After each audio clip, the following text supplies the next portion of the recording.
en Cataluña, donde se registran cada año más de 600 casos de VIH y un buen número de nuevos diagnósticos de infecciones de transmisión sexual. Con la llegada de la COVID hemos visto cómo se han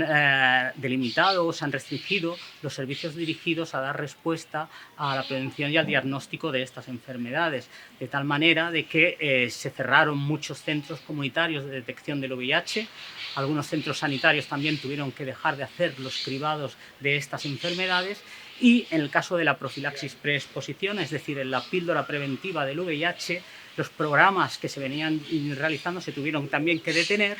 y esto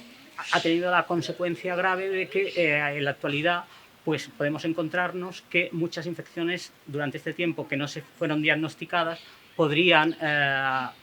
florecer o aparecer con una mayor sintomatología en el caso de las ITS y en el caso del VIH vamos a tener problemas para poder reducir ese número de 600 nuevos diagnósticos de VIH que se producen en Cataluña cada año, ya que las personas no pueden tener acceso a los servicios de profilaxis preexposición. Es decir, es natural que tengamos que aunar esfuerzos y sobre todo desde un punto de vista sanitario que se tengan que concentrar para dar respuesta a un problema grave de salud como es la COVID-19, pero no podemos dejar de lado la atención de otras infecciones y de otras enfermedades que son graves.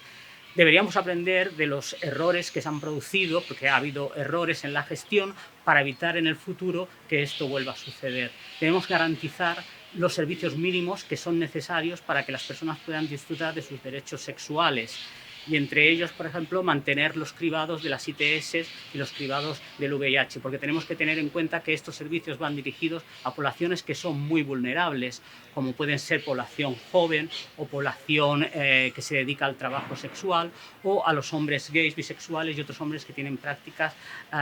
de sexo, prácticas sexuales con otros hombres. También tenemos que tener en cuenta que estos servicios también pueden ser una puerta de entrada para poder reducir los problemas asociados a la COVID en estas poblaciones tan vulnerables.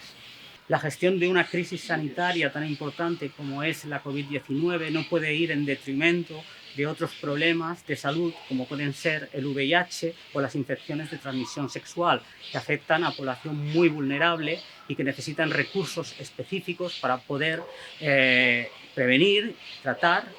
y diagnosticar estas enfermedades.